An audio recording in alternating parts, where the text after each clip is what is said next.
Hey guys, what's up? Raptor7717 here, looking at things from this kind of weird angle, and not on a table because I couldn't get my camera up above a table. Okay, I couldn't clean the table off, I'm lazy. Anyway, this is the Flames of War open fire starter set that I just got. It's still in the box, or still in the wrap, shrink wrap. I'm going to keep it in the box, obviously.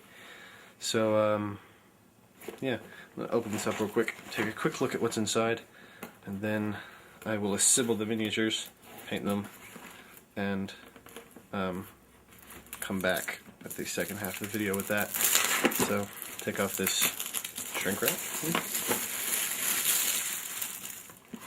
toss it to the side. This box is rather flimsy, so open it up, and it smells like new plastic. Okay. First we got the V1 flying bomb there, or rocket bomb, or whatever you want to call it. And there's the actual V1. There's the rail. There's the setup.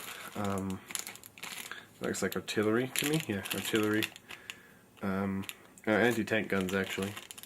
They have their little metal, actual metal baggage things, or yeah, bags and stray rounds and stuff.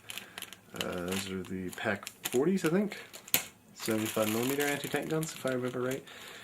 These will be Fireflies, because there are only 2 of them. So they got the long gun, so it's a Sherman tank. Yeah, we have, I think this is all the infantry. I think this is both German and American infantry. The tanks are British, the Americans are the soldiers. Yeah, there's the American parachute rifleman down at the bottom there. Yeah. Here, these will be Stugs. Yeah, Stug Gs. Stug 3 Gs. These will be the regular Shermans. Yeah. By regular, I mean, of course, British Shermans. But you got two sets of those, so there's 6 of those total.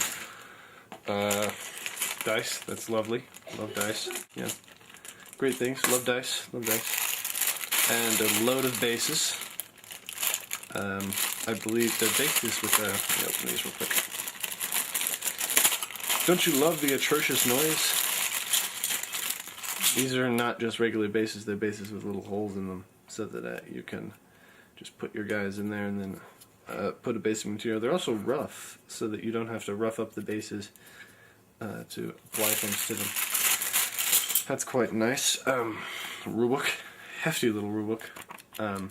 Full rulebook. It's just been scaled down, so it's kind of hard to read. But yeah, there's a full 3rd edition rulebook there. That's the German, yeah, German Panzergrenadier Company guide. This is an assembly guide, so they're the Germans. And then there's the British, the Americans, and the V1 rocket bomb assembly. There's the American Armored Squadron, or British Armored Squadron, American parachute rifle platoon, which together make a company.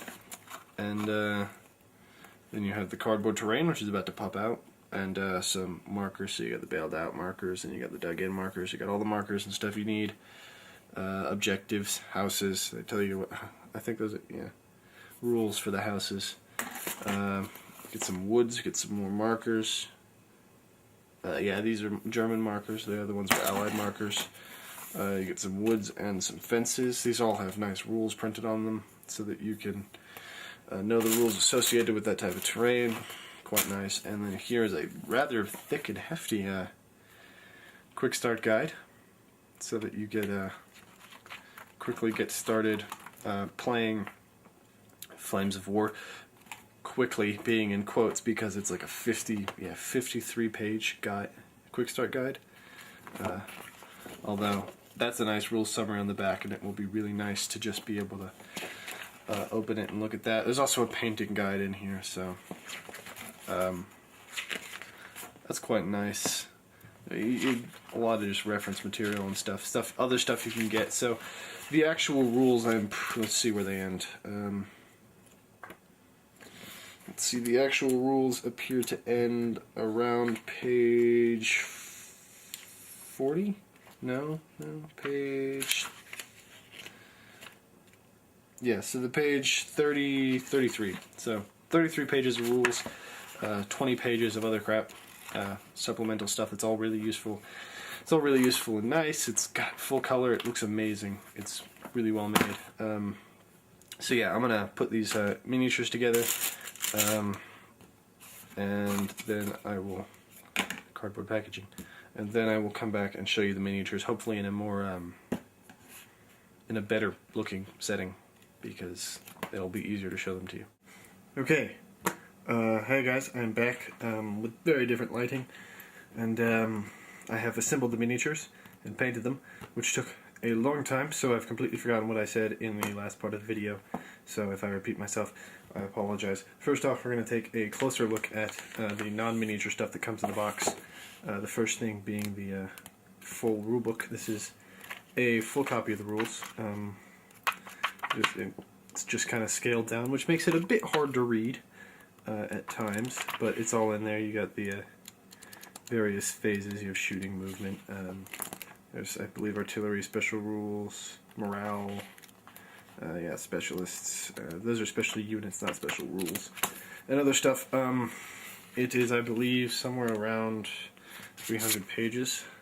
And in the back you have this nice cheat sheet, which is really nice for just remembering stuff.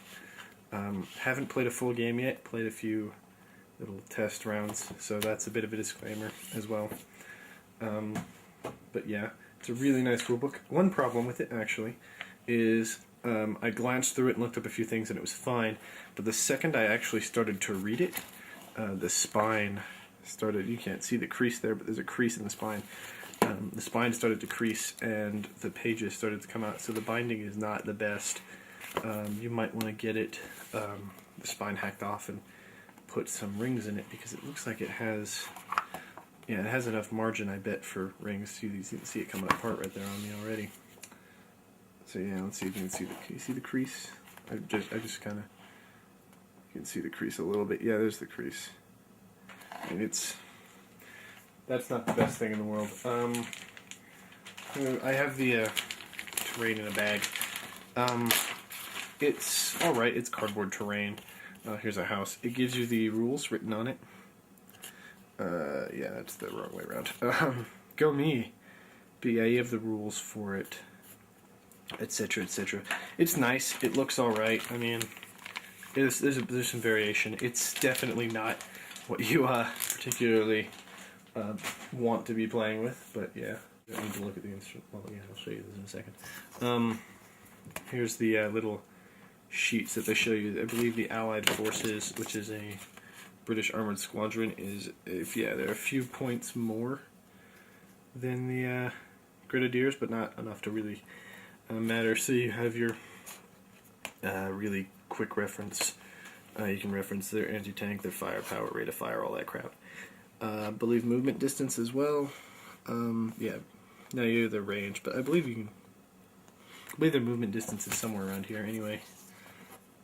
Oh, well, their mobility is, so you can see how far they move. You have the tank stats and all sorts of stuff. So yeah, these are just really nice sheets. Help you get a grip on what exactly things are in your army. They're pretty nice. Quick start guide. Close up of the quick start guide. It's about, I think it's 30 pages of actual rules. And then, yeah, about 30 pages of actual rules. And then it's about 10 more pages, no, 20 more pages of how to build your army. So you have like German artillery there, and that's how you can organize a grenadier company. And here's the point: some extra German tanks are worth. You can see how they fit into your company and whatnot. It's a nice guide, fairly well laid out, fairly I don't know how do I put that? It's fairly simple.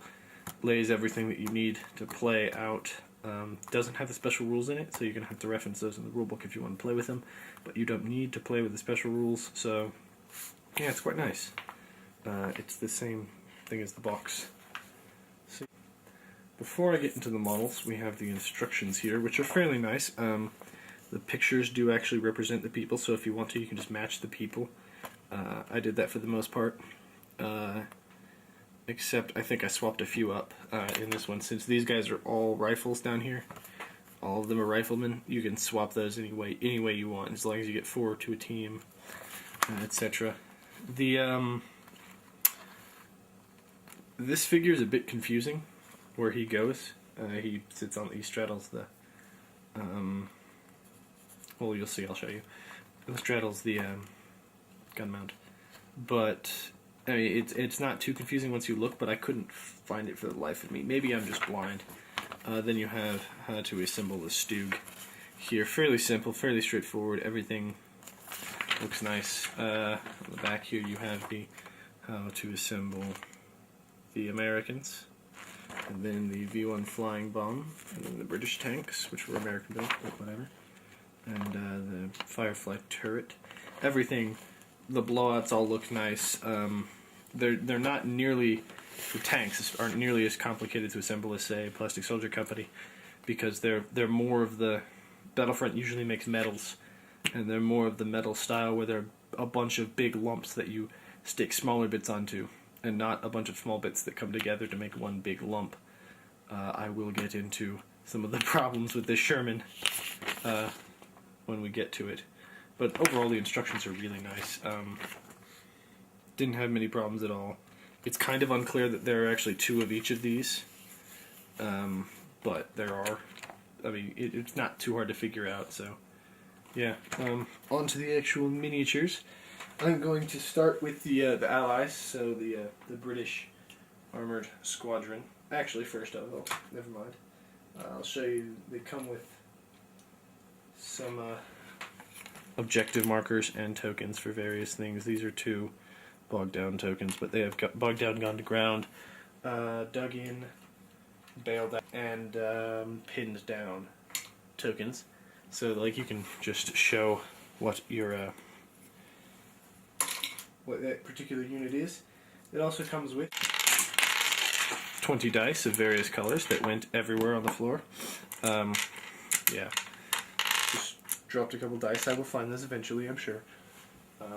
In never, about 50 years, I will find a die and be like, oh, that's where those went. But yeah, you get green for the Allies and gray for the Germans. So there are 10 for each side, so you don't need to swap dice. That should be enough to keep you with all your guys. So yeah, on to the actual miniatures. Sorry. This is the Sherman 5. I painted this basically according to the guide they have online, so it doesn't look, I mean, it looks like a Sherman. Fairly historically accurate. There is a problem with, I think I might have picked the best one to show you this. No, I didn't, but, oh yeah. There are some gaps in between the side armor of the hull and the top armor of the hull. I filled those with spackle.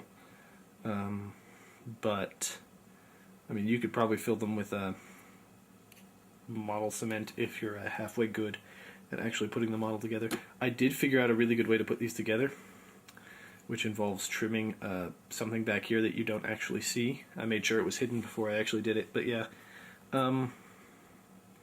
Overall, they look pretty nice. I mean, if they don't fit together the best, it doesn't matter. They're on the tabletop. The detail is fairly good. I mean, it's not the best, not superb, but it is pretty good. The turrets are magnetized, as you see there. The paint does wear off underneath them a little bit, but not too much if you actually painted it pretty well. Yeah, there's not too much to say about it. It's a solid little tank. It feels much heavier than, say, Plastic Soldier Company or something. Probably feels a lot lighter than the metals that Battlefront usually makes, but yeah, there is that. So there is the Sherman 5, and then here is the Sherman Firefly, which, interestingly enough, has a completely resculpted hull which actually goes together a lot better than the VC here, the Sherman 5. It's also got this extra little tool here. Other than that, not much. One disadvantage that it has is there is no inset here. There's no flange for you to put the magnet into. So you really have to get the magnet center. You actually have to adjust it. And unlike these guys, which you can pick up by the turret, and so you actually have to hold it down to take the turret off, the Fireflies you do not, and the turret just comes off, which is both an advantage and a disadvantage. It's a disadvantage if you want to pick it up, an advantage when you're playing and you just want to pop the turret off to show that it has been destroyed.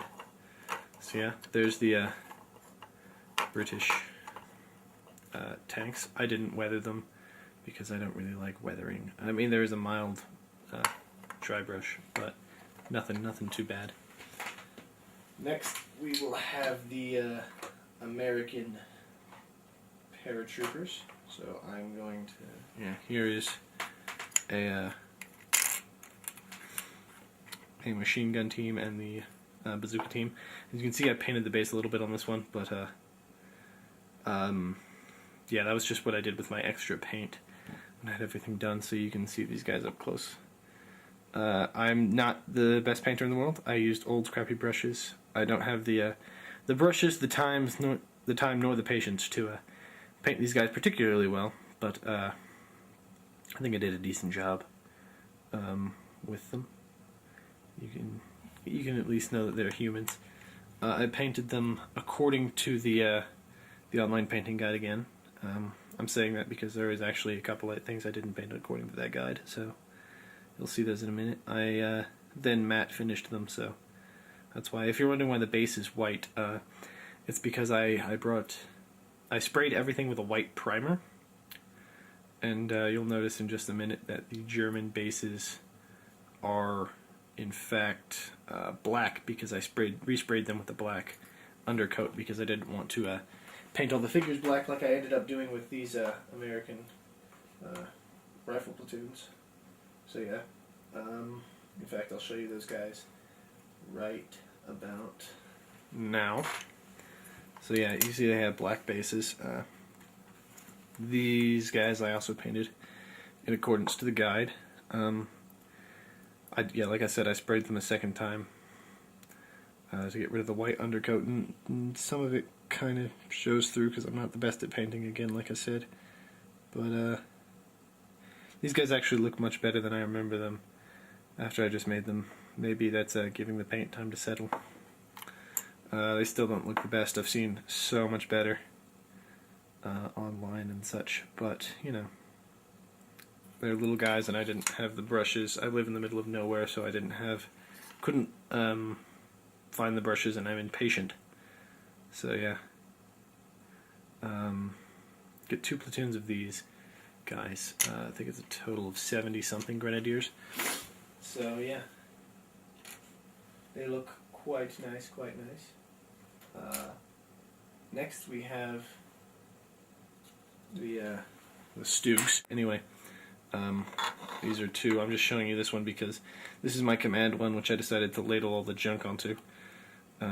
This one I did not paint according to the online painting guide. I painted it, I undercoated it German gray, and then I painted on none too carefully green gray, and then dry brushed that with German field gray. So you can see it's not the nicest looking tank in the world. That one's probably got the most detail of all of them. It's got a little track on the front. I think, I don't, it's not particularly historically accurate, this paint job, but I like gray for my Germans. I don't like the camouflage they did use late in the war, which would be much more realistic. I'm pretty sure that they did paint some Stoogs gray, but I think there were more Stoog A's that they painted gray, so I painted Stoog G's kind of like Stoog A's, although I didn't really find a painting guide for those guys either. Anyway, the Stoogs are really solid, go together really well. Here is the V1 rocket bomb, which has a few dings apparently, and I painted the rail the same way I painted the Stoogs. Yeah, it's just it's a very nice piece of terrain. Doesn't really do anything, but it looks nice. And then finally we have the Pack 40s anti-tank guns, and these guys, the Grenadiers, are painted according to the painting guide. There's no painting guide for the shells or the boxes, so I just painted those like I felt like it. And the guns are painted the same way the Stoogs, and the something just fell. And the V1 bomb are. These things are really weighty, especially because the shells are metal. Yeah, I think my favorite guy in probably the whole set who's on the gun there, because he obviously knows something nobody else does, or he's just completely insane. Real quickly, here is their command radio officer and stuff. I didn't have the right paints to make the camouflage schmuck. That's why I'm showing you this guy.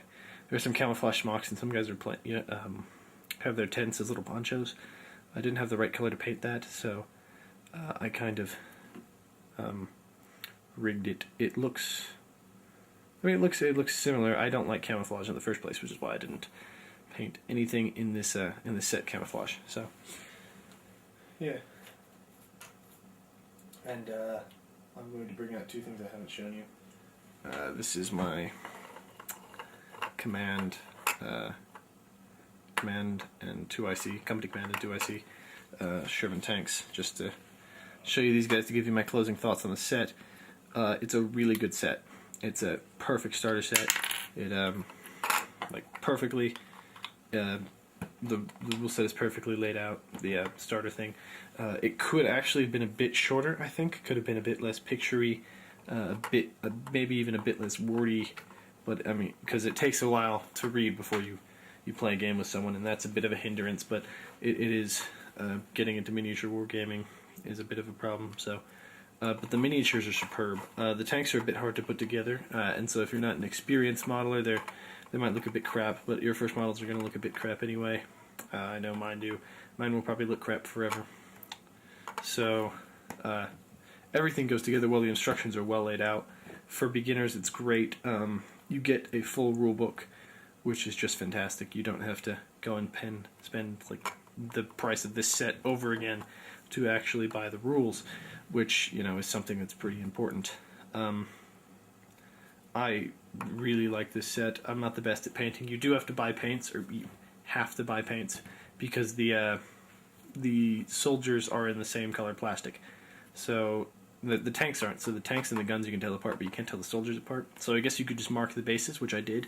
The Americans actually have a little Sharpie mark under them, and they had a Sharpie mark on the base before I sprayed them. So that you can tell them apart in battle. So there's no real need to paint them before you start playing, but they just look so much better, even with a crappy little paint job like mine. I mean, they look. It's pretty hard to mess up a Sherman, and I went for my own thing on the other tanks, but I think they turned out pretty well. Yeah, it's a great set. If you want to get into Flames of War, you should definitely get it. It's a bit interesting in the fact that it is plastic, and they're coming out with more plastic things, I believe, but they're not converting to plastic, so everything else you'll find is metal, and you'll need to learn techniques for painting metal, which are not very different, but a bit different than painting plastics. I probably would just buy Plastic Soldier Company stuff, but don't tell Battlefront that. So, yeah. Open Fire, awesome set. If you want to get into Flames of War, you should definitely get it, because any other way is just going to be more difficult. If you like to challenge yourself, I guess you could try something else. It's a fairly cheap way to tell if Flames of War is for you. The two companies in here are cheaper than one company of the metals. So and they're cheaper than the rulebook even in some cases, depending on where you buy the rulebook and where you buy the set from. So it's really nice. So yeah, bye.